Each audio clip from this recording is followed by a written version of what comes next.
Welcome back, adventurers. Big life updates and huge announcement about Portofino 52. We cover build process, delivery plans, and how global tension, yes, even the US-Iran conflicts, are shaping our choices. Plus, highlights from our 2,300 nautical mile sail from Tahiti to Fiji and the thrilling QA55 test sail just around the corner. You don't want to miss this one, so kick off your shoes and come barefoot with us. Hi guys, well, welcome back to the Barefoot Doctors, and we want to give you a live update in the Barefoot Doctors world. And what's been happening? You want to share? Everybody has been asking about the Portofino update, and we'll tell you more about that in due course. But what we want to let you know is where we've been, what's happening and where we're going, because we have just done a 2,300 mile sail from Tahiti through to Tonga and then on to Fiji. Now, in the middle of this, there was the most enormous storm that we had to negotiate around. 900 miles wide. long.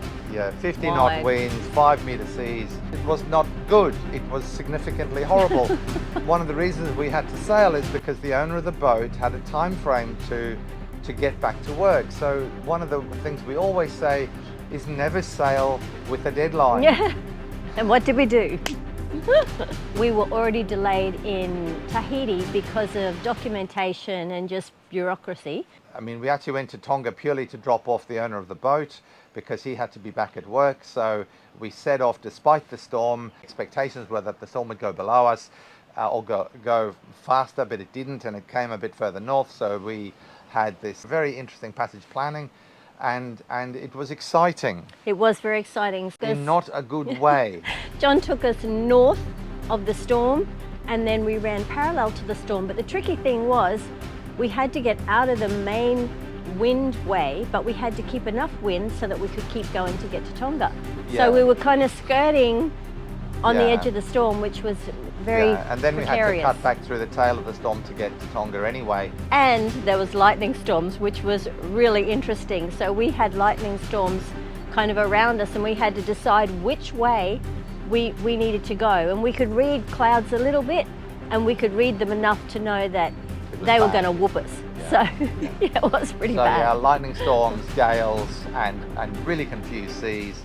So it was particularly unpleasant and really not the sort of first sail that you want, because this was the first sail these guys had of a significant crossing on their boat. So all of this really exciting stuff is going to be in our upcoming videos, guys. So like, subscribe and ding the bell so you don't miss any of those exciting stuff. So 2,300 miles. It wasn't what I expected it to be because it should have been trade wind sailing. It should have been very nice and pleasant. Spinnakers all the way. Let's sail from Tahiti to Fiji, he said. It'll be fun, he said. Anyway, look out for that one because that's coming up. We are John and Ellie, the Barefoot Doctors, sailing and travelling around the globe. Join us as we explore the beauty of the world because life is better barefoot.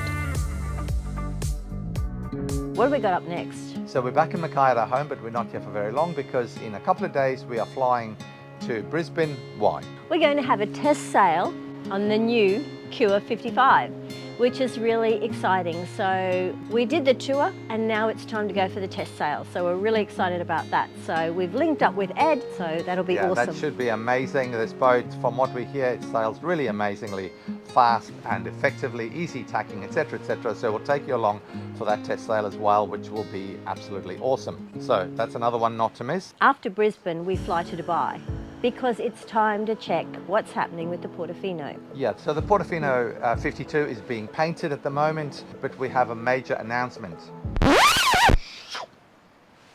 The announcement is the boat will not be ready for the Cannes boat show in September.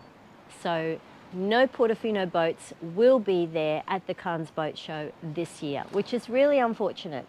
And it's quite disappointing, but we will be there. Yeah, so we're going to get there anyway. We're going to go to Dubai now, see the state of the boat, make lots of decisions about final details around colours, interior fit out. Yeah, decor, colour schemes. Yeah, and we also want to see all the details of as they're building it now. But what everybody's asking is, when will the boat be ready? When we get there, we'll probably have a better idea. So I don't think we should try and guess now, because we've seen only a few photos of the boat, so we can't really get a good judge of the condition. But there are a few really exciting things that they have decided to add to the boats at Portofino.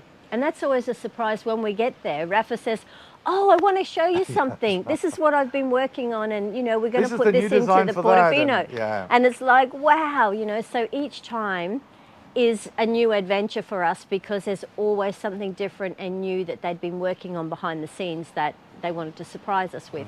So that's wonderful.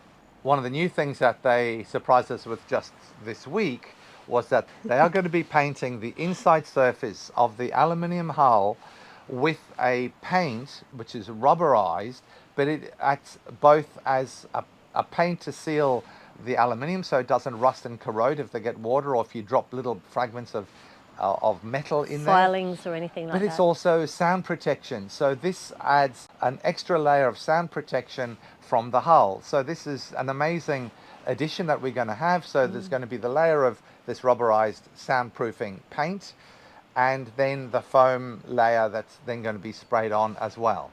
We'll be able to show you pictures of that when we get to Portofino. And they put it on like paint, layer after layer after layer. So this does sound like quite an amazing product, and it should protect the aluminium amazingly well as well.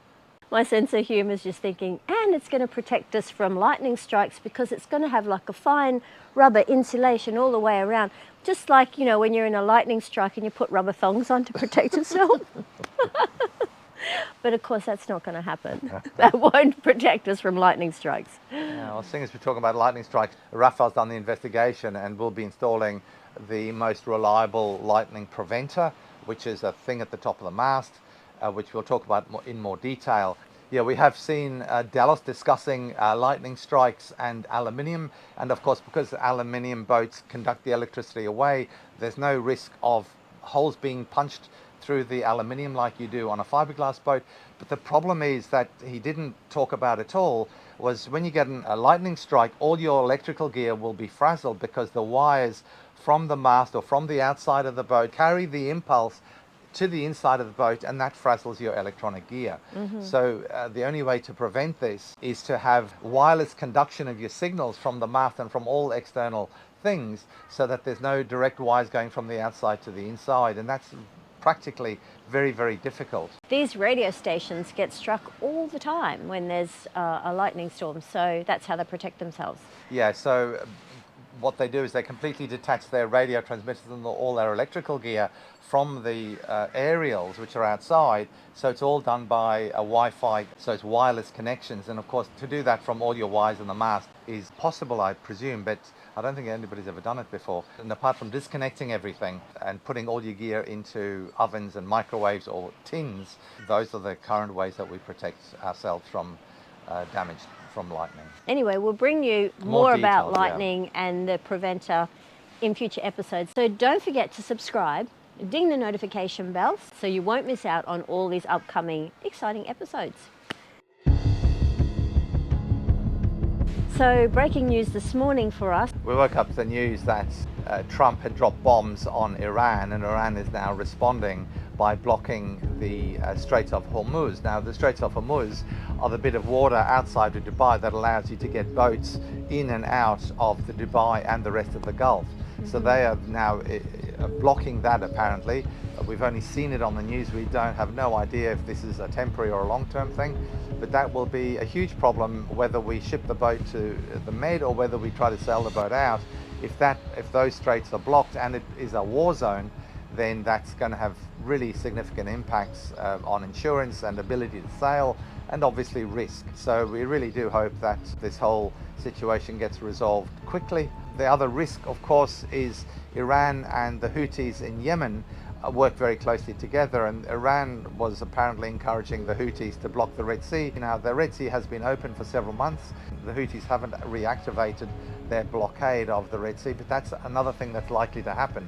Of our two options we have, one is to ship the boat to Europe and have it fitted out there and take delivery there. The other is to get it in Dubai and then sail it down to the Maldives and Seychelles and then up through the Red Sea and then into the Med. So both of those are dependent on the Straits of Hormuz being open and the Red Sea being open.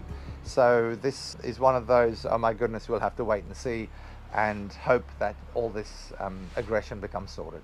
but it does have a major impact on our decisions and our safety and what's going to happen, and also weather, timeframes, and seasons. So it's kind of blows all that out of the water, so to speak, and we just have to really be patient and see what comes up and which way we need to move. So for any of you guys out there that maybe have a bit more insight on what's going on in the world and have an opinion about how long you think this fighting is going to take place for, or even just to give us the heads up about different things that we might not know, if you can write a comment below, because we read every single one and we'd love to hear from you. Yeah, so especially about what you think the duration of the war, whether you think this will be resolved quickly or take a long time. After we've been at Dubai checking up the Portofino, we then fly to Europe. What is that for? So we're going to spend some time back in our old stamping ground on the canals in France. And we can't wait, it's really exciting. Oh, we had a canal boat for about 7 years, and each year we'd take ourselves off and we would cruise the canals and have a wonderful time. Back in the day before we did YouTube channel, but we still have some footage to show. And I'm really looking forward to getting back to the canals. So we have a friend who has bought a canal boat because he's heard all our stories. So we're going to go and join him and stay for a bit, aren't we? Yeah, so we'll do some cruising on the canals, and really canal boating is one of the really amazing lifestyle options that you have. So you can be on a boat, they're very cheap, and it's so easy. Like, we're going to show you how phenomenally easy sailing on the canals is. And how cheap, and what an alternative is to actually getting out on the ocean and doing big sailing out on the ocean.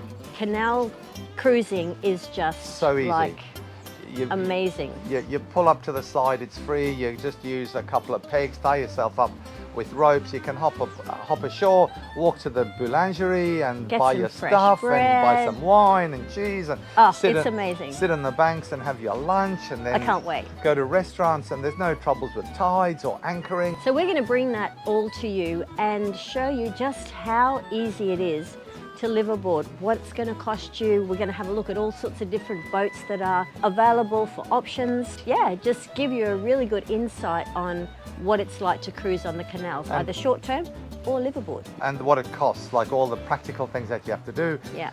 There's one or two things, but they're not difficult. So you can go there with absolutely no experience, and you learn along the way, because there are much less things that go wrong compared to sailing the big wide oceans. And also all about the locks. So pulling into the locks, tying up on the locks, how the locks fill up with water or drop you down so you can go down to the next area. And the locks are really, really interesting. And a lot of people always are very intrigued about locks. And every time you pull up to a lock, everyone from around comes in and watches the boat either comes up or going down. So it's you become the tourist attraction as you're coming in and out of the lodge. And we keep thinking, don't stuff up, don't stuff up. We've got all these people watching, don't stuff up.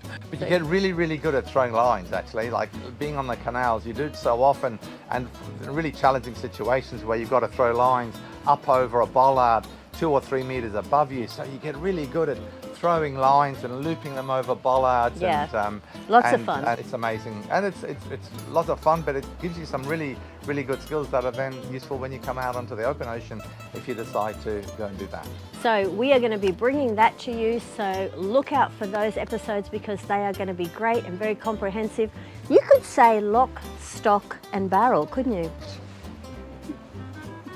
Boom, boom.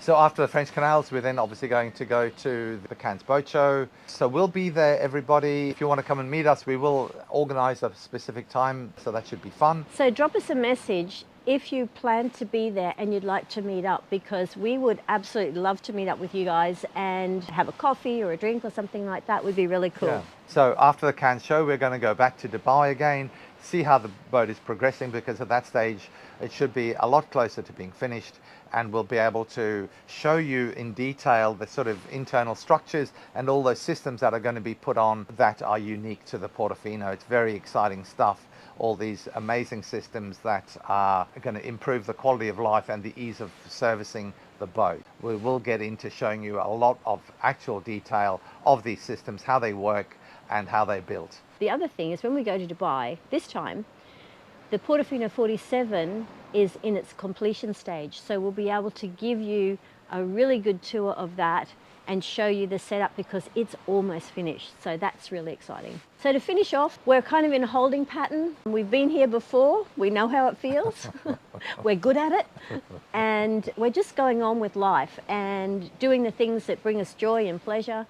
We're still out there helping people. Even when we're at home, we are constantly helping people. So that's really great to know that we can still continue to do what we love to do despite everything else that's going on in the world. We really appreciate you guys that have followed along with us. There'll be lots more fun things coming up, so stick around.